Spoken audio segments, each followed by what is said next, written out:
Hello, welcome to the field of physics classes my dear student. और आज की class में आप लोग क्लास 11th का फ्लो ऑफ लिक्विड यानी द्रवों के प्रवाह का पार्ट 2 पढ़ने वाले हैं। पार्ट 1 आप लोगों ने पढ़ रखा था और लास्ट टाइम पे पार्ट 1 में हमने आपको पढ़ाया था विस्कोस फोर्स तक। वहां पे आप लोगों को विस्कोसिटी और विस्कोस फोर्स के बारे में समझाया था। चलिए आज स्टार्ट करते हैं उसी के आगे। सबसे पहले थोड़ा सा रिविजन आपको वही वाला करा दे ताकि आगे के जो टॉपिक इससे कनेक्ट है विस्कोस फोर्स से।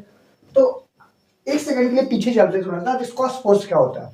लास्ट टाइम पे आपको बताया था विस्कोस फोर्स क्या है। जैसे कि हमने बताया था जब दो सॉलिड्स होते हैं एक दूसरे पे, उनके बीच में जो उनका कांटेक्ट सरफेस होता है, मतलब एक बॉडी के ऊपर दूसरी बॉडी, तो नीचे वाली जो लेयर होगी ऊपर वाली लेयर के ऊपर, मतलब नीचे वाला जो सरफेस होगा ऊपर वाले सरफेस के ऊपर एक अपोजिट फोर्स लगाता है, that is called the frictional force. आपको ये बात आपने पढ़ रखा है। इसी प्रकार से आपको हमने बताया था लिक्विड की लेयर के बीच में भी अपोजिट फोर्स लगते हैं और उसी फोर्स को हम लोग बोलते हैं विस्कोस फोर्स। क्या होगा आप बोलोगे?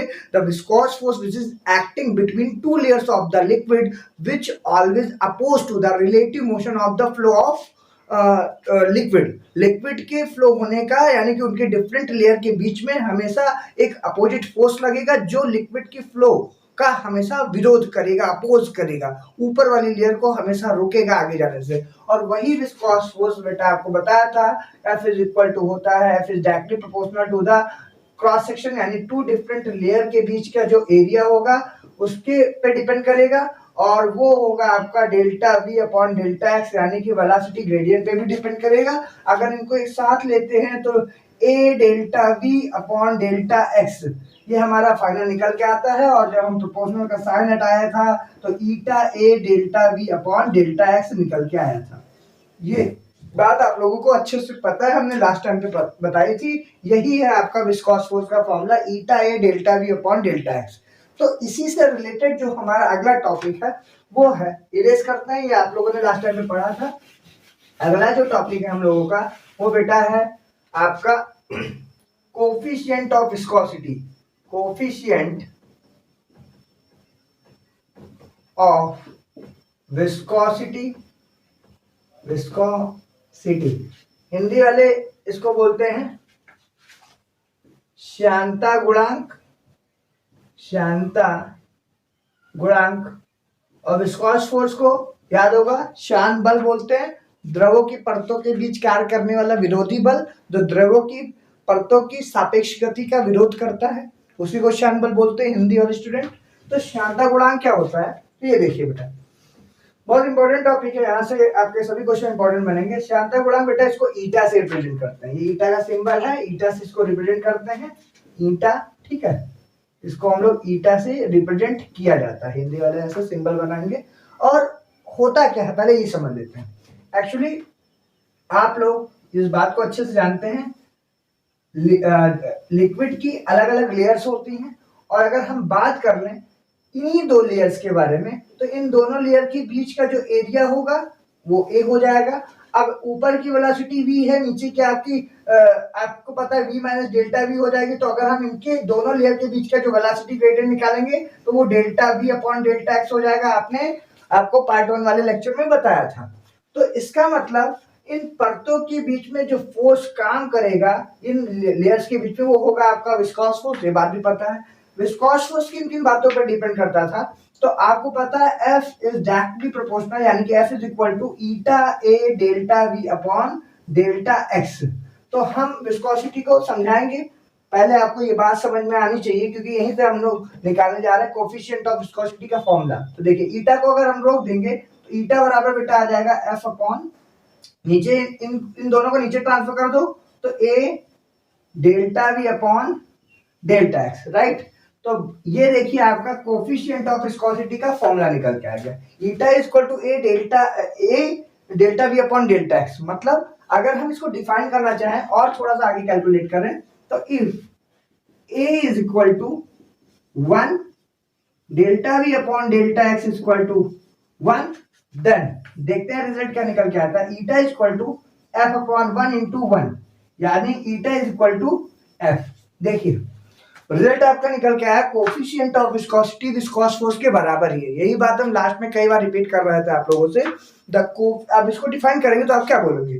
Coefficient of viscosity viscous force के बराबर तब होता है जब एरिया आप 1 ले लें, इन दोनों लेयर्स के बीच का एरिया 1 यूनिट ले लें, यानी कि एकांक क्षेत्रफल 1 मीटर स्क्वायर या 1 सेंटीमीटर स्क्वायर हो सकता है। Delta V upon delta x, उनके बीच का जो वेलोसिटी ग्रेडियंट हो वो भी 1 हो, यूनिट हो वेलोसिटी, तब आपका जो coefficient of viscosity viscous force के बराबर ही होगा। मतलब आप डिफाइन कैसे करेंगे तो आप बोलेंगे the coefficient of viscosity of liquid is equal to the viscous force when the area of two different layer is 1, यानी unit area of two different layer, ठीक है, unit area of two different layer of flow of liquid and the velocity gradient would be 1। तो उनके बीच की जो velocity gradient हो वो भी बेटा 1 हो, और उनका जो एरिया हो, उनके बीच का जो दो डिफरेंट लेयर के बीच का जो एरिया है वो भी 1 है, यानी यूनिट एरिया होना चाहिए, यूनिट वेलोसिटी ग्रेडियंट होना चाहिए, तब coefficient of viscosity viscous force के बराबर ही होती है। तो हिंदी वाले अगर बात करेंगे तो क्या बोलेंगे कि द्रवों के परतों के मध्य कार्य करने वाला, या द्रवों की परतों के मध्य आपका कार्य करने वाला विस्कोस यानी श्यान बल, या आप बोल सकते हैं द्रव के परतों के मध्य कार्य करने वाला श्यानता गुणांक एक श्यान बल ही होता है। लेकिन कब? द्रवों के परतों के मध्य कार्य करने वाला श्यानता गुणांक द्रवों के परतों के एकांक क्षेत्रफल में कार्य करने वाला श्यान बल होता है, जहां पे उसकी वेग प्रवणता 1 होनी चाहिए, यानी कि द्रवों के परतों के एकांक क्षेत्रफल पे कार्य करने वाला श्यान बल ही श्यानता गुणांक है, जहां पे उनकी जो वेग प्रवणता हो, यानी उनकी परतों के बीच की जो वेग प्रवणता हो जहां पर 1 होती है, उसी को हम लोग बोलते हैं क्या? श्यानता गुणांक। ये रही आपकी श्यानता गुणांक की परिभाषा सिंपल तौर पे। ओके, इतनी बात समझ में आ गई। तो eta equal to F upon A, delta B upon delta X से हमने ए को रखा, इसको रखा 1 बेटा, ईटा इक्वल टू एफ निकल के आ गया। और एग्जाम में आपसे अगर पूछा जाएगा तो यहाँ से इसकी यूनिट बन जाती है और उसका आपका डायमेंशनल फॉर्मूला पूछा जाता है। चलिए इसको इरेज करते हैं, आप लोग थोड़ा समझ लीजिए। आप बुक से, आप अपने नोट्स से समझिए, लैंग्वेज जो हमने बोली वो लैंग्वेज भी आप बुक से मैच करते हैं, एक्यूरेट सब कुछ आपको सेम मिलेगा। आपकी जो भी बुक होगी सब यही लैंग्वेज मिलेगा। तो चलिए इसको इरेज करते हैं। अब आते हैं इसकी यूनिट पे। तो आपको पता है ईटा इक्वल टू होता है ए और F upon A delta V upon delta x. तो आपसे इससे पूछी जाएगी इसका यूनिट बताइए। तो इसका जो यूनिट हो जाएगा, तो देखिए इसकी यूनिट अगर निकालने की बात करेंगे तो पहले तो यहाँ से अगर निकाल लें तो ये देखिए कोफिशिएंट ऑफ विस्कोसिटी, यहाँ एफ, ये यहाँ पे आपको फोर्स दिया गया एफ, एफ की क्या होती है? तो एफ का हो जाएगा आपका न्यूटन अपॉन ये बेटा आपका एरिया हो जाएगा मीटर स्क्वायर। वेलोसिटी ग्रेडियंट की हम पीछे निकाल रखे हुए हैं सेकेंड इनवर्स, याद करिए पीछे आपको निकाल के बताया था, इसकी निकल के आए थे सेकेंड इनवर्स, तो हम निकाल लेंगे। तो हमारी यूनिट तो आपकी आ गई है न्यूटन और ये हो गया मीटर स्क्वायर और सेकेंड इनवर्स। दूसरी क्योंकि 2 यूनिट्स आप एमकेएस में अगर आपसे पूछा जाए, एमकेएस सिस्टम पे आपका एमकेएस पद्धति में इसका मात्रक बताइए, तो देखिए दूसरा यूनिट कैसे? न्यूटन। अब न्यूटन को हम लोग कैसे लिख सकते हैं? आपको पता है एफ बराबर होता है एम ए, तो ये हो जाएगा बेटा आपका किलोग्राम मीटर पर सेकेंड स्क्वायर। तो यानी हम न्यूटन की जगह इतना लिख सकते हैं, तो ये हो जाएगा किलोग्राम मीटर पर सेकेंड स्क्वायर। ये हो गया आपका न्यूटन, नीचे बेटा आपका हो गया मीटर स्क्वायर और ये हो गया आपका सेकेंड, ये हो गया आपका सेकेंड इनवर्स। सेकेंड इनवर्स का मतलब समझते हैं, यानी सेकेंड इनवर्स का मतलब ये नीचे हो जाएगा 1 अपॉन दिस वन, ये 1 अपॉन सेकेंड। अब ये ऊपर चला, ये एम स्क्वायर नीचे ही मल्टीप्लाई, मतलब कुछ ऐसा किलोग्राम मीटर, ये ऊपर चला जाएगा सेकेंड और नीचे आपका जो वैल्यू बच जाएगी, ध्यान से देखिएगा, मीटर स्क्वायर और सेकेंड स्क्वायर, मीटर स्क्वायर और सेकेंड स्क्वायर। तो ये एक सेकेंड से ये गया, मीटर से मीटर गया और आपके पास जो वैल्यू निकल के आई इसकी यूनिट निकल गया किलोग्राम डैश मीटर की पावर -1 सेकेंड की पावर -1।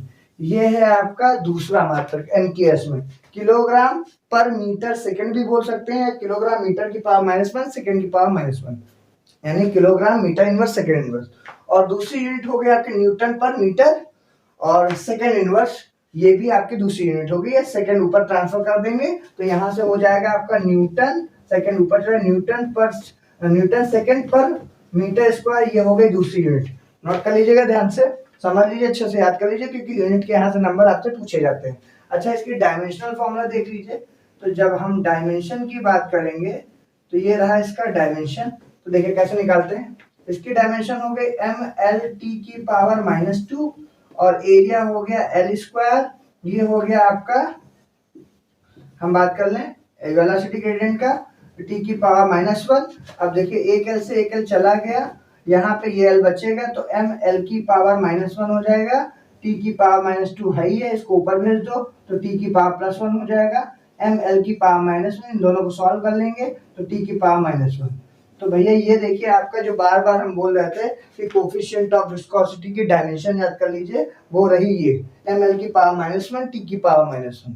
तो अब यहाँ से आप चाहे तो ये यूनिट भी निकाल सकते हैं। अगर आपको कंफ्यूजन हो रही है तो देखिए आप डायमेंशन से भी यूनिट निकाल सकते हैं। देखिए कैसे, m का हो गया किलोग्राम, ये देखिए l का हो गया आपका मीटर, और ये हो गया इनवर्स, और t का हो गया आपका सेकंड की पावर। मतलब क्या आप इसकी यूनिट डायमेंशन भी निकाल सकते हैं। कैसे, किलोग्राम, मीटर इनवर्स और सेकंड इनवर्स। ये देखिए हम आपको बस यूनिट निकालना अच्छे से बता रहे हैं, डायमेंशन और यूनिट। हम डायमेंशन का फॉर्मूला यूज करके कैसे यूनिट निकाल सकते हैं। देखिए सही से इसकी यूनिट भी आ गई। ये है आपका न्यूटन के रिस्पेक्ट में, मतलब कि फोर्स के रिस्पेक्ट में, ये है एमकेएस सिस्टम में, और ये है आपका डायमेंशनल फॉर्मूला ml⁻⁻1 t⁻⁻1। अच्छे से लिख लीजिए और इसकी यूनिट याद कर लीजिए, क्योंकि न्यूमेरिकल में भी काम आएंगे। किलोग्राम पर मीटर सेकेंड ये होगी। चलिए इसको इरेज करते हैं। ओके, तो ये टॉपिक है आपका कोफिशिएंट ऑफ विस्कोसिटी का अभी खत्म होने के लिए एक और फॉर्मूला इसका पढ़ना है। अनदर फॉर्मूला भी होता है, another formula of coefficient of viscosity मतलब ईटा। इसका एक और फॉर्मूला होता है बेटा आपका, वो होता है पॉइस। याद रखिएगा, पॉइस होता है अदर फॉर्मूला, और वन पॉइस ये दूसरा फॉर्मूला है कोफिशिएंट ऑफ विस्कोसिटी का, मतलब तीसरा फॉर्मूला, मतलब तीसरा इसका यूनिट पॉइस होती है।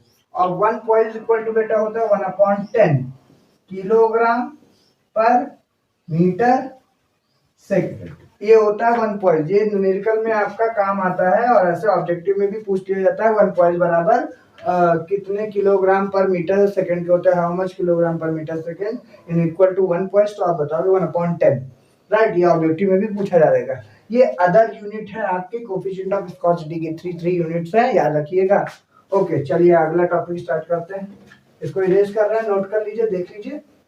ओके, चलिए। सो नेक्स्ट हमारा जो टॉपिक है कोफिशिएंट ऑफ विस्कोसिटी के बाद, इसमें आपको ये पढ़ना है कि आपका सबसे यहाँ पे जैसे कि टेम्परेचर का क्या इफेक्ट पड़ता है विस्कोसिटी पे, आपको ये पढ़ना है। फिर टर्मिनल वेलोसिटी पढ़ना है, और साथ ही साथ उसका कैलकुलेशन ऑफ टर्मिनल वेलोसिटी, फिर स्टोक्स लॉ ये पढ़ना है। तो चलिए एक एक करके समझते हैं पहले। अब तो लास्ट यहाँ पे इसको खत्म करते हैं, टेम्परेचर का क्या इफेक्ट पड़ता है। तो इफेक्ट ऑफ टेम्परेचर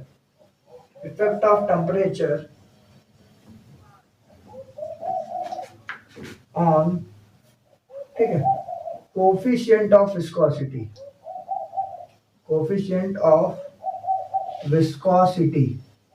मतलब हिंदी वाले नोट करेंगे कि श्यानता गुणांक का ताप पर क्या प्रभाव पड़ता है। तो आपको पता था श्यानता गुणांक की अगर बात करेंगे कि, तो हमने आपको बताया था कि श्यानता गुणांक से ताप का क्या कोफिशिएंट ऑफ विस्कोसिटी ना, effect of temperature on viscosity आप बोल सकते हैं। फिलहाल effect of temperature on viscosity, coefficient आप हटा दीजिए, ठीक है। कोई कोफिशिएंट एक ना, फिलहाल हेडिंग जो आपकी है ये है कुछ ये ऑन विस्कोसिटी, मतलब कि टेम्परेचर का विस्कोसिटी पे क्या प्रभाव पड़ता है। सॉरी, वो थोड़ा सा गलत हो गया था, कोफिशिएंट नहीं, हेडिंग थी आपकी effect of temperature on viscosity, मतलब कि श्यानता का ताप पर क्या प्रभाव पड़ता है। श्यानता मतलब द्रव आपका जो है उसमें मतलब उसका जो गुण है, वो आपको बताया था, वो जो प्रॉपर्टी है, वो प्रॉपर्टी क्या होती थी, उनके बीच, उनके लेयर्स के बीच में जो अपोजिट फोर्स कितना ज्यादा विस्कॉस फोर्स ज्यादा लग पा रहा है कि कम लग पा रहा है, वो डिपेंड करता है लिक्विड की नेचर पे। मतलब लिक्विड गाढ़ा है कि पतला है। अब गाढ़ा होगा जैसे शहद होता है, घी होता है, मान लो गाढ़े में है, शहद हो गया, तो आपको गाढ़ा, जैसे आपका चाशनी हो गई चीनी की, तो वो गाढ़ी होती है, ठीक है। तो उसमें गाढ़ा जितना होगा उतना विस्कॉस फोर्स ज्यादा होगा, मतलब उनके लेयर्स के बीच में अपोजिट फोर्स ज्यादा होगा, तभी देखिए लिक्विड ज्यादा फ्लो नहीं कर पाते। लेकिन अगर वो पतला हो गया, यानी कि वो आपका थिन हो गया, तो कोई उस समय आपका विस्कॉस फोर्स क्या होगा, ज्यादा लगेगा, यानी कि मतलब कम लगेगा, विस्कॉस फोर्स कम हो जाएगा। जितना आपका लिक्विड का जो मटेरियल होगा, फ्लूइड जो होगा गाढ़ा होगा, ठीक है, उतना आपका विस्कॉस फोर्स ज्यादा लगेगा, और जितना आपका लिक्विड का जो मटेरियल होगा वो आपका पतला होगा, उतना आपका विस्कॉस फोर्स कम हो जाएगा। तो अब टेम्परेचर पे क्या प्रभाव पड़ेगा। अब आप कोई भी गाढ़ी चीज को, गाढ़े लिक्विड को गर्म करते हैं तो पिघल जाती है। जैसे कि आप देखिए घी है, घी ले लीजिए, और आप जैसे कि ठंडियों में देखिए गरी का तेल जम जाता है, उसको आप गर्म करेंगे पिघल जाएगा, कितनी तेजी से लिक्विड फ्लो करेगा। मतलब टेम्परेचर बढ़ाने के साथ साथ लिक्विड का जो फ्लो होगा, वेलोसिटी होगी, बहुत तेजी से पार्टिकल मूव करेंगे, दूर दूर भागेंगे, तो वहां पे आप क्या होगी, आपकी विस्कॉस फोर्स क्या हो जाएगा, कम हो जाएगा, तो विस्कोसिटी भी क्या हो जाएगी आपकी, डिक्रीज हो जाती है। मतलब आप क्या बोलेंगे कि टेम्परेचर बढ़ाने की वजह से, due to the rise of the temperature, the viscosity of the liquid decreases. लिक्विड की विस्कोसिटी क्या हो जाएगी, वो डिक्रीज हो जाएगी, कम पड़ जाएगी। लेकिन जैसे ही टेम्परेचर राइज की वजह अगर ठंडा हो जाए तो पार्टिकल बहुत पास पास आ जाएंगे, सिकुड़ जाएंगे। आप देख रहे हैं गरी का तेल एकदम क्या होता है, जम जाता है, तो वहां पे लिक्विड के उसकी विस्कोसिटी क्या हो जाती है, विस्कॉस फोर्स ज्यादा लगना शुरू हो जाता है। या गाढ़ी चीज पे देखिए विस्कॉस फोर्स ज्यादा हो जाएगा। उसी के जस्ट अपोजिट में अगर हम बात कर लें, तो आप गैस में अगर यही बात करें, तो टेम्परेचर बढ़ाने के साथ साथ जो गैस की आपकी विस्कोसिटी है, वो आपकी क्या होती है, टेम्परेचर बढ़ाने के साथ वो विस्कोसिटी बेटा ज्यादा हो जाती है, ठीक है। टेम्परेचर बढ़ाने, टेम्परेचर में देखेंगे तो टेम्परेचर बढ़ेगा तो विस्कॉस फोर्स वहां पे, पार्टिकल देखो वो वहां का वातावरण बहुत गर्म हो जाएगा, तो वहां पे विस्कॉस फोर्स क्या लगेगा, पार्टिकल बहुत उस हिसाब से देखेंगे। टेम्परेचर के चारों लेयर्स एक दूसरे के पास पास होगी, वहां का वातावरण बहुत ही गर्म, एटमॉस्फेयर बहुत ही हॉट हो जाएगा, वहां पे आपको विस्कोसिटी ज्यादा होगी, विस्कॉस फोर्स का ज्यादा लगेगा। लेकिन आपका लिक्विड के केस में आ जाए, तो वहां पे अगर हम टेम्परेचर बढ़ाते हैं, तो वहां पे आपके पार्टिकल दूर दूर भागेंगे, और वहां पे आपकी विस्कोसिटी लिक्विड की क्या हो जाएगी, कम हो जाएगी, क्योंकि पार्टिकल बहुत मूव करेंगे, उनके बीच लेयर्स के बीच में फ्रिक्शन फोर्स कम लगेगा, यानी कि वही जो रिलेटिव मोशन का फोर्स करती है। तो कुल मिला के इससे एक बात समझ में आ गई कि टेम्परेचर के राइज करने पे बढ़ने पर ना, तो विस्कोसिटी आपकी क्या हो जाएगी, विस्कोसिटी बेटा आपकी हो जाएगी, टेम्परेचर के राइज करने पर जो विस्कोसिटी हो जाएगी वो डिक्रीज हो जाएगी, और टेम्परेचर के राइज करने पर विस्कोसिटी डिक्रीज हो जाएगी। ये रहा लिक्विड के केस में। और लेकिन अगर हम गैस के केस में बात कर लें, तो आपका टेम्परेचर के राइज करेंगे, जैसे आपका टेम्परेचर बढ़ेगा वैसे आपकी विस्कोसिटी यहाँ पे क्या हो जाएगी, इंक्रीज हो जाएगी। ये गैस के केस में आप उल्टा देखिएगा, तो यहां से भी आपका क्वेश्चन बनता है, ध्यान से समझिएगा।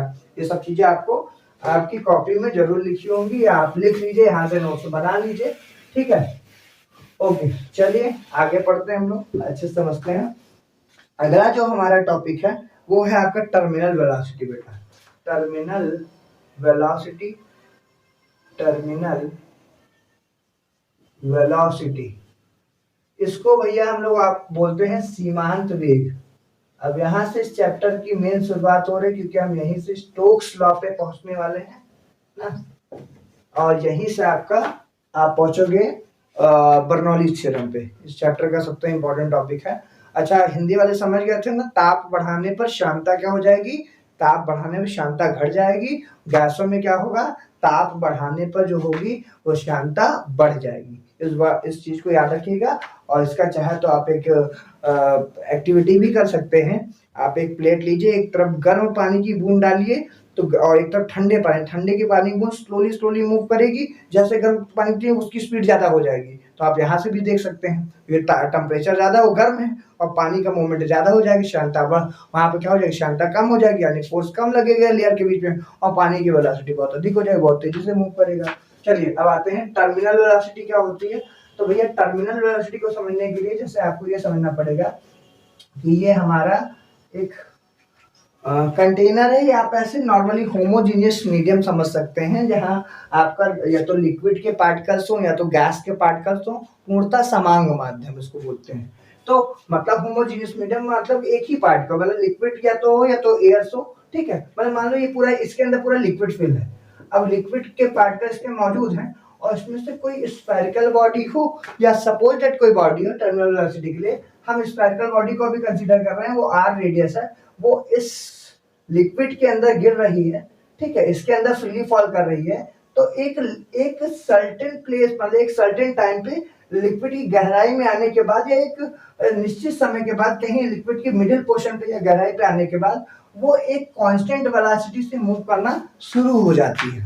आपने देखा होगा मूवी वगैरह में भी ये सीन देखा होगा, जब कोई भी बॉडी फ्रीली फॉल, उसको नदी में फेंक दिया जाता है, आपने देखा होगा। तो वो बॉडी क्या होती है, कोई भी व्यक्ति है, उसको मान लो कि उसकी डेड हो गई, तो उसको जब फेंक दिया जाता है ना, या डेड भी नहीं भी हुई है, तो आपने सीन कुछ देखे होंगे कि वो बॉडी स्लोली स्लोली स्लोली आराम से नदी के गहराई में या समुद्र की गहराई में नीचे नीचे आराम से डूबने लगती है। तो तब वो एक कॉन्सेप्ट, पहले जब फेंका गया तो उसकी वेलोसिटी चेंज होती रहेगी, ऊपर की लेयर में वेलोसिटी थोड़ा बहुत फ्लक्चुएशन आए, लेकिन एक डेप्थ पे जाने के बाद वो बॉडी स्लोली स्लोली आराम से नीचे मूव करती है।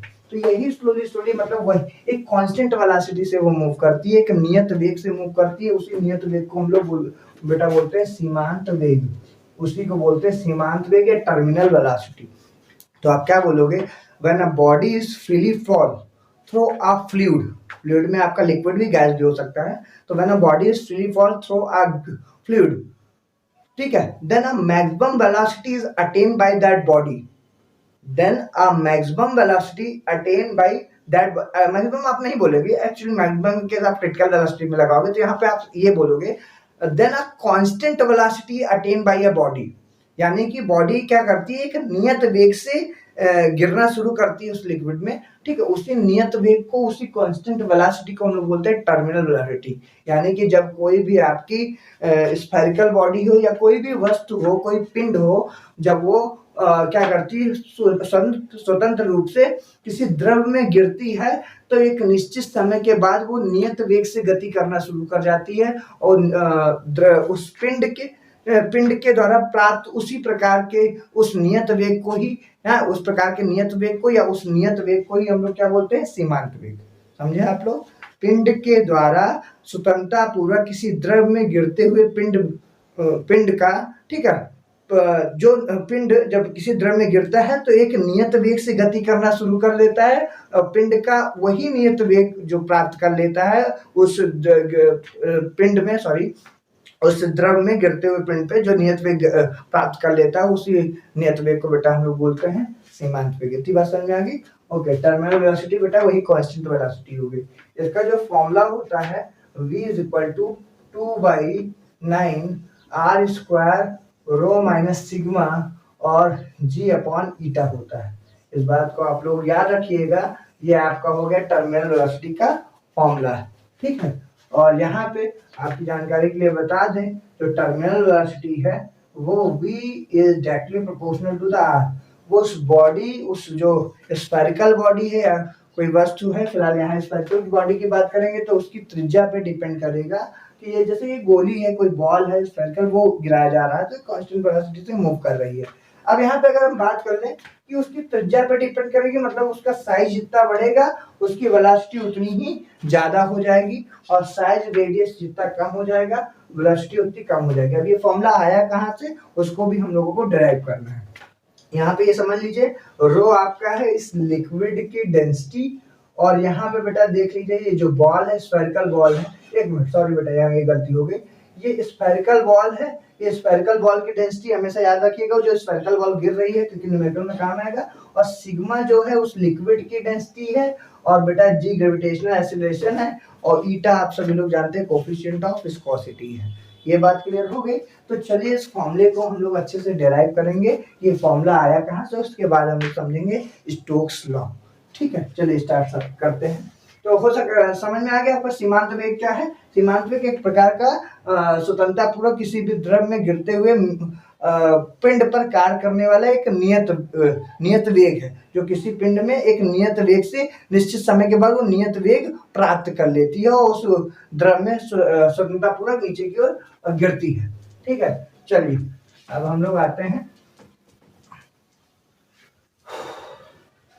Calculation of terminal velocity.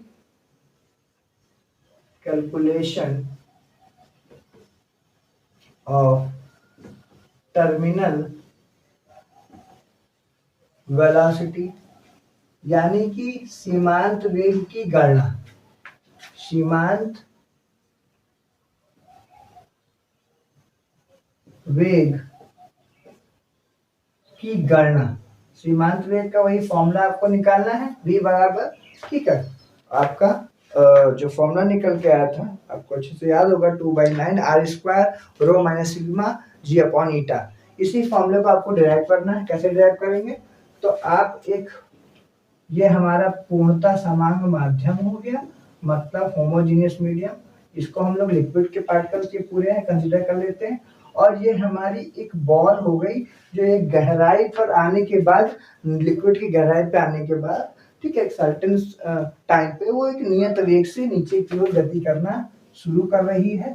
ठीक है, जो कि है नियत वेग, क्या, सीमांत वेग, इसी को हमें पता करना है। और इस पे ऊपर की तरफ से एक फोर्स लगेगा, नीचे की तरफ से फोर्स लगेगा। कौन से फोर्स है, अभी के लिए हम आपको लिख दे 4/3 pi R cube rho minus sigma, ठीक है, रो माइनस सिग्मा और जी।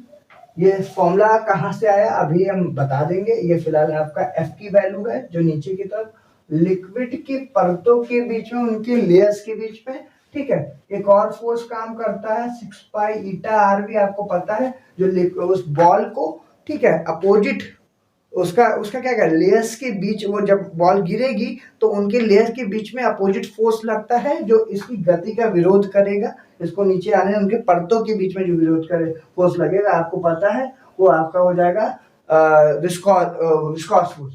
और ये विस्कॉस फोर्स बेटा होता है F बराबर 6 पाई ईटा आर वी।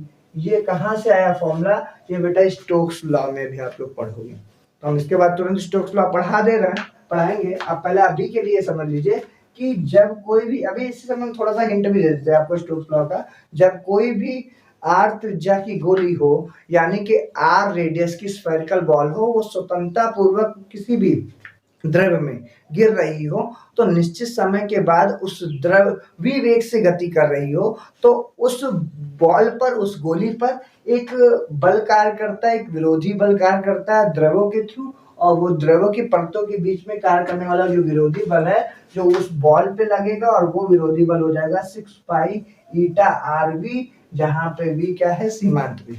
बात समझिए हमारी क्या कह रहा है। स्टोक का नियम आप पढ़ेंगे, स्टोक के नियम में आपका एक फॉर्मूला निकल के आएगा F बराबर 6 पाई ईटा आर वी। ये फॉर्मूला तब लगेगा जब कोई भी गोली आर त्रिज्या की, वो एक कांस्टेंट वेलोसिटी से, सीमांत वेग v से स्वतंत्रता पूर्वक किसी द्रव में गिर रही हो, तो उस गोली पे कार्य करने वाला जो विस्कॉस फोर्स होता है, यानी कि जो श्यान बल होता है, वो F बराबर 6 पाई ईटा आर वी होता है। राइट, तो यही है आपका परतों के बीच में कार्य करने वाला, जब वो गोली कांस्टेंट वेलोसिटी से मूव करे, तो उस पर कार्य करने वाले एक और विस्कॉस फोर्स का फॉर्मूला आपको पता चला, 6 पाई ईटा आर वी होता है। और वो रहा फॉर्मूला ये, और इस गोली पे ऊपर की तरफ लगेगा, और ये गोली नीचे की तरफ से आ रही है, क्योंकि इस पे नीचे की तरफ से जो नेट फोर्स है वो 4/3 pi R cube rho minus sigma G, इतना काम कर रहा है। अब ये सब आया कहाँ से, उसको हम लोग समझते हैं, तभी आप इसका कैलकुलेशन समझेंगे।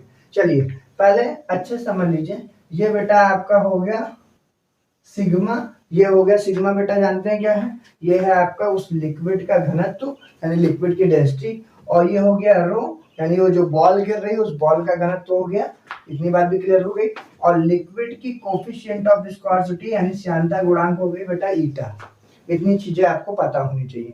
अब चलिए, जब ये बॉल गिरती है तो इस बॉल का बेटा नीचे, इस बॉल का वेट भी होगा mg, जो नीचे की तरफ काम कर रहा है। तो ये हो गया हमारा इस बॉल का वेट।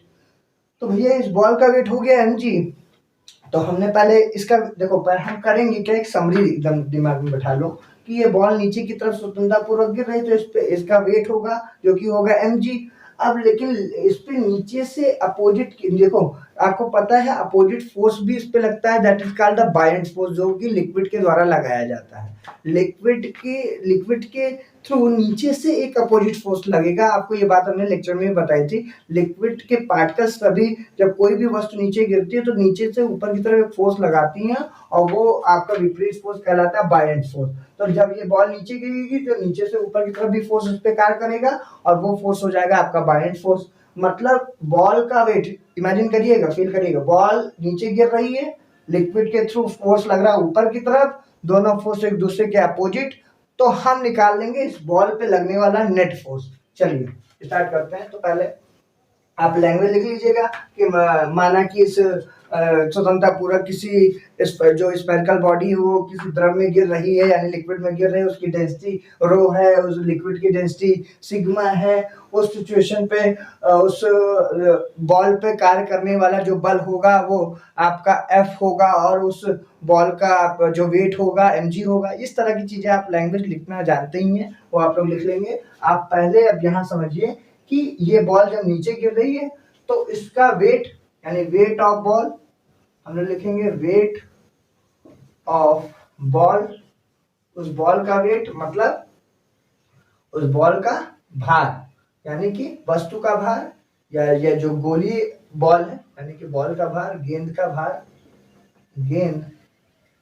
का भार जो हो जाएगा बेटा आपको पता है mg हो जाएगा। अब इसको हम घनत्व के पदों में लिखें तो आपको पता है डेंसिटी इक्वल टू होता है मास अपॉन वैल्यूम। तो हम मास की वैल्यू निकालेंगे तो मास इक्वल टू होता है डेंसिटी इनटू वैल्यूम। तो हमारा देखिए घनत्व के पदों में ये जो फॉर्मूला आया, m की जगह हो जाएगा रो, v और g। ये देखिए ये हो गया वेट ऑफ बॉल, मतलब जो बॉल नीचे की ओर गिर रही है घनत्व के पदों में, ये रहा फोर्स का फॉर्मूला। ठीक है, यानी आप एक हिसाब से बोल सकते हैं जो F1 नीचे लग रहा है ये F1 हो गया। तो अब बायएंट फोर्स भी लगेगा, तो बायएंट फोर्स आपको पता है every action has equal and opposite reaction. mg नीचे फ्रिक्शन वाले पढ़ा था, रिएक्शन फोर्स R बराबर mg जस्ट ऊपर, ऐसे भी आप समझ सकते हैं। तो देखिए बायएंट फोर्स ये बेटा आपका लगेगा बायएंट फोर्स एक्टेड ना, acting on that spherical body, उस स्फेरिकल बॉडी पे लगने वाला एक गेन हम बोल सकते हैं। जो बायएंट फोर्स हो जाएगा बेटा कितना हो जाएगा, ये भी एक फोर्स है, यानी इसको हम F2 नाम दे दें। तो हमारा अगर हम mg अभी नॉर्मल रिएक्शन समझे तो भैया ये अपोजिट लगेगा विपरीत डायरेक्शन पे, तो ये भी हम mg, अब हम इसको डेंसिटी के रिस्पेक्ट में ले तो ये क्या हो जाएगा, ये देखो लिक्विड के थ्रू लग रहा है, फॉर्मूला वही निकल के आएगा। देखो मास चेंज हो जाएगा आपका रो इंटू वी, लेकिन अब रो ये तो बॉल की डेंसिटी थी और लिक्विड के पार्टिकल लगाएंगे तो लिक्विड की डेंसिटी कितनी हो जाएगी, सिग्मा v इंटू जी। तो भैया ये आपका बेटा इक्वेशन सेकंड बना लीजिए, ये सेकंड इक्वेशन हो गई। ये रही बॉल जो नीचे गिर रही है उसकी डेंसिटी, लिक्विड के थ्रू लगाया गया बायएंट फोर्स उसकी डेंसिटी, उसका जो मतलब ये रहा उसका फोर्स बॉल का फोर्स, ये रहा आपका लिक्विड के थ्रू बायएंट फोर्स अपवर्ड डायरेक्शन पे ना, ये अपवर्ड है ये डाउनवर्ड है, यहाँ पे लिख लेंगे इन डाउनवर्ड डायरेक्शन। ठीक है, इन डाउनवर्ड, ठीक है, और यहाँ पे इन अपवर्ड। ठीक है, ये अपवर्ड फोर्स है। अब हम करेंगे क्या, ये ऊपर से नीचे ये नीचे से ऊपर दोनों फोर्स एक दूसरे को कैंसिल आउट करेंगे, यानी कि अगर हम बात कर लें तो यानी F1 माइनस F2 बराबर 0, अपोजिट है, तो ये F1 माइनस F2 हो जाएगा। और फिर हम इसको सॉल्व करेंगे तो F1 हमारे पास कितना है बेटा, F1 की वैल्यू है रो वी जी माइनस ये sigma V G is equal to 0। ये रहा हमारा क्या नेट इफेक्टिव फोर्स, यानी टोटल फोर्स जो स्फेरिकल बॉडी पे काम करने वाला है F1 minus F2 equal to 0, ऊपर जस्ट नीचे अपोजिट, दोनों फोर्स एक दूसरे कैंसिल इक्वल टू 0। हमने ये कर दिया, इतनी बात समझ में आ गई होगी आपकी। नोट कर लीजिए, स्क्रीनशॉट ले लीजिए जल्दी से। ओके चलिए इसको इरेज करते हैं बेटा, इसको इरेज कर रहे हैं। फिगर बना लीजिएगा आप लोग अच्छे से, इसको इरेज कर रहे हैं, देख लें।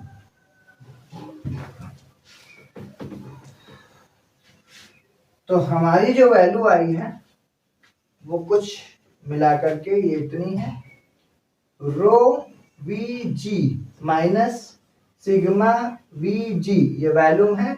और ये रहा हमारा जो नेट फोर्स इस पे काम कर रहा है, तब भी ये बॉल नीचे की तरफ मूव कर रही है, क्योंकि जाहिर सी बात जो उस गेंद का वेट है, डेंसिटी है, वो ज्यादा हो गई है। हमने आपको बताया भी था, अगर नहीं पता तो बता दें, जिसकी डेंसिटी ज्यादा होती है वो वस्तु उतनी भारी हो जाएगी, उसका फोर्स उतना ज्यादा होगा। इसका मतलब जितने एरिया पे वो बॉल नीचे की तरफ गिर रही है उसकी डेंसिटी ज्यादा हो रही है, उतने एरिया पे, उतना वॉल्यूम पे, मतलब उतनी जगह पे लिक्विड के थ्रू बायरेंट फोर्स की वैल्यू कम हो जा रही है। तो वो अगर लिक्विड की डेंसिटी ज्यादा होती, बायरेंट फोर्स ज्यादा लगता, लिक्विड थोड़ा भारी होता, उस गेंद को ऊपर की तरफ वो नीचे मूव ना होने देता। इसका भी केस हम बताएंगे, देखिएगा, क्योंकि अभी यहाँ लास्ट में एक केस निकल के आएगा इसका और इसका रिलेशन। चलिए अभी के लिए पहले फिलहाल देखते हैं, इन दोनों को कॉमन ले सकते हैं, इन दोनों को। हमारा v इधर ले लिया, वैल्यूम इधर कॉमन, रो माइनस सिग्मा हो गया, और बेटा इधर g हमारा हो गया। ये हमारा नेट फोर्स निकल के आ गया। इक्वेशन नंबर हम थर्ड बना देते हैं, ये हमारी इक्वेशन थर्ड बन गई। अब हम क्या करेंगे, हमको पता है तब भी वो बॉडी एक कांस्टेंट वेलोसिटी से नीचे मूव कर रही है, क्योंकि डेंसिटी ज्यादा की वजह से उसका वेट ज्यादा हो गया, और उस पर नेट फोर्स जो काम कर रहा है वो इतना है, और वो बॉडी स्फेरिकल है, इसलिए ये वॉल्यूम, और स्फेरिकल बॉडी का वॉल्यूम कितना होता है 4/3 pi R cube, are radius थी तो यह हो जाएगा आर क्यूब, और रो माइनस सिग्मा, और ये हो जाएगा बेटा जी। चलिए इतनी बात समझ में आ गई। वही जो आपने फिगर बनाया था देख लीजिए, यहाँ पे जो फिगर नीचे की तरफ पे जो डाउनवर्ड डायरेक्शन फोर्स लग रहा था वो बेटा कुछ इतना ही था, आप लोगों ने बनाया होगा, rho 4/3 pi R cube rho minus sigma G, यही निकला था। ये वही फोर्स है जो आपने फिगर में बनाया था। ओके, अब इस पे अपवर्ड जो फोर्स काम करेगा वो 6 पाई ईटा आरवी, ये आपका स्टोक्स लॉ के अकॉर्डिंग काम करेगा। जब स्टोक्स आपको बता चुके हैं, अभी हम स्टोक्स का नियम भी बताएंगे कि द्रव पे जब कोई भी वस्तु गिर रही हो, यानी लिक्विड को फ्रीली फॉल कर रही हो, आर रेडियस की स्फेरिकल बॉडी, तो उस पे कार्य करने वाला जो विस्कॉस फोर्स होता है वो होता है कांस्टेंट वेलोसिटी से मूव कर रही हो, तो वो बेटा होता है बराबर 6 पाई ईटा आर वी। ये रहा है स्टोक का नियम, ठीक है। यही रिलेशन को स्टोक का नियम बोलते हैं, स्टोक्स लॉ बोलते हैं, ठीक है। तो हम इसको अभी इसी के बाद जस्ट अगला टॉपिक यही है, पढ़ाने वाले हैं। अभी के लिए फिलहाल आप लोग अब तो स्टोक्स लॉ समझ भी गए होंगे क्या है। तो ये थर्ड है, ये हमारी इक्वेशन 4 है। और अब आपकी जानकारी के लिए बता दें, ये भी फोर्स है, ये भी फोर्स है। अब बॉडी नीचे आ रही है, ये नीचे से ये इसके लेयर्स के बीच में लगने वाला फोर्स है, F बराबर 6 pi eta R we viscous force. अब देखिए, आपको पता है जब कोई भी बॉडी एक कांस्टेंट वेलोसिटी से मूव करती है तो उसकी वेलोसिटी में जब चेंज नहीं होगा तो there is no change in the velocity, then the acceleration is zero. और जब एक्सेलरेशन जीरो हो जाएगा तो आपको पता है बराबर ma होता है, और m अगर रखें, एक्सेलरेशन जीरो रखें, तब हमारे पास जो नेट फोर्स निकल के आएगा वो कितना हो जाएगा, जीरो। मतलब इस बॉडी पे अंततः फाइनली कोई फोर्स नहीं लग रहा होगा, ये बॉडी क्या होगी एकदम, मतलब कुल मिला के नेट फोर्स इस बॉडी पे जो नीचे से और जो इनके लेयर्स के बीच में लगने वाला ये फोर्स है 6 पाई ईटा आर, ये दोनों फोर्स आपस में क्या होंगे, एक दूसरे पे को कैंसिल आउट कर देंगे। मतलब हमने आपको अगर याद ना हो तो हम बता दें, इसमें 3 फोर्सेस काम होने वाले थे। एक पहला हमने इन दोनों फोर्सेस का यूज करके निकाला था, याद करिए, इस बॉडी का वेट और बायरेंट फोर्स उनका यूज किया, और उसके बाद इनकी परतों के बीच में, लेयर्स के बीच में कार्य करने वाला फोर्स है 6 पाई ईटा आरवी, ये भी है। तो ये दोनों फोर्स आपस में क्या हो जाएंगे, बराबर हो जाएंगे। क्यों? क्योंकि बॉडी देखिए कांस्टेंट वेलोसिटी से जब मूव करती है इसके अकॉर्डिंग, तो उस बॉडी पे ये वाला फोर्स और ये वाला फोर्स काम कर रहा है। तो ये दोनों फोर्स भैया, तो क्योंकि बॉडी तो दो, ये भी तो देखिए टर्मिनल वेलोसिटी कांस्टेंट वेलोसिटी से नीचे मूव कर रही है, इसमें भी टर्मिनल वेलोसिटी का केस बना, इसमें भी देखिए टर्मिनल वेलोसिटी आ रही है, दोनों में टर्मिनल वेलोसिटी की बात की जा रही है। तो जब बॉडी में कांस्टेंट वेलोसिटी से मूव करती है तो टर्मिनल वेलोसिटी के कारण उसकी वेलोसिटी में चेंज नहीं, तो एक्सेलरेशन जीरो, तो फोर्स रहा जीरो। मतलब ये वाला फोर्स और ये वाला फोर्स एक दूसरे को करेगा कैंसिल आउट। तो कुल मिलाकर के हम इनकी बात कर लें, अगर हम इसको भी अगर नाम दे दें F1 और F2, सपोज दैट आप F3 F4 कुछ भी दे दीजिए, तो ये दोनों फोर्स एक दूसरे क्या कर देंगे, कैंसिल आउट। तो F1 minus F2 is equal to 0 और ये दोनों फोर्स आपस में बराबर हो जाएंगे कुछ ऐसा करके, यानी कि आप चाहे ऐसे भी बराबर कर लें, ये दोनों फोर्स क्या है, कैंसिल आउट करके F1 माइनस F2 बराबर 0, तो इसका मतलब ये दोनों फोर्स भी आपस में बराबर हो जाएंगे और ये वैल्यू हमारी आ जाएगी कुछ ऐसी, आपका 4/3 या आप ऐसे लिख सकते हैं 6 pi eta R V is equal to 4/3 pi R cube rho minus sigma into G. देख लीजिए, तब आपका ये दोनों फोर्स आपस में बराबर हो जाएंगे। या बराबर होने का मतलब यही है F1 माइनस F2 बराबर 0, समझ लीजिए। अगर हम ये F1 और F2 मानने, बहुत लोग कंफ्यूज हो जाते हैं कैसे बराबर कर दिया। तो देखिए, अब ये उधर चला जाएगा तो F1, ये उधर जाएगा F2, तो भैया बराबर नहीं हो गए, क्योंकि अब तो नेट फोर्स तो 0 हो गया। तो हमने वही तो किया, F1 माइनस F2 बराबर नेट फोर्स 0, F2 को उधर भेज दिया, मतलब ये दोनों फोर्स बराबर, ये दोनों फोर्स बराबर, तो ये दोनों भी आपस में क्या हो जाएंगे, बराबर हो जाएंगे। और जब ये दोनों बराबर हो जाएंगे तो हम इनको सॉल्व कर लेंगे। तो देखिए, पाई से पाई गया, ये वैल्यू है हमारी 4, तो ये हमारा हो जाएगा 2 3 जा 6, 2 2 जा 4, इतना हो गया। ठीक है, अभी टिक के लिए पहले आप फिगर नोट कर लीजिए, क्योंकि हम आगे सॉल्व करेंगे, नीचे आपको हो सकता है ना दिखाई पड़े, क्योंकि हम ऊपर ही सॉल्व करेंगे। देख लीजिए, अच्छे समझ लीजिए, स्क्रीनशॉट ले लीजिए, और यहाँ तक के बाद हम इसी के आगे सॉल्व करने वाले हैं। देख लिया आप लोगों ने? ओके, चलिए आगे इसको सॉल्व करते हैं। सो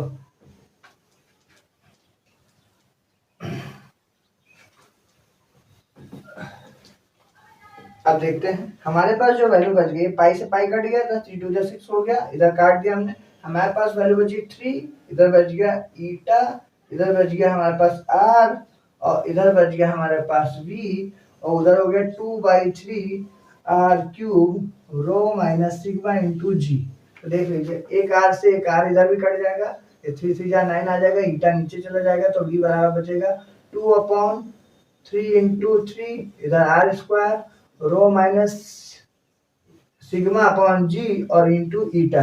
ठीक है, तो हमारा फॉर्मूला टर्मिनल वेलोसिटी का आ गया 2/9 R square rho minus sigma और जी अपॉन ईटा। तो देख लीजिए बेटा, यही था, हमने आपको फॉर्मूला लिखाया भी था, यही है टर्मिनल वेलोसिटी का फॉर्मूला, यही है वही कांस्टेंट वेलोसिटी जब कोई भी स्फेरिकल बॉडी फ्रीली फॉल करती है किसी लिक्विड में। ठीक है, तो या through a liquid, then that body is moved with the constant velocity, that constant velocity is equal to 2/9 r square rho minus sigma g upon eta होती है। इतनी बात आप लोगों को समझ में आ गई? ओके, मतलब आप लोगों ने टर्मिनल वेलोसिटी भी समझ लिया क्या होता है, टर्मिनल वेलोसिटी का कैलकुलेशन भी समझ लिया। अब आते हैं हम लोग समझते हैं स्टोक्स लॉ क्या होता है। चलिए इसे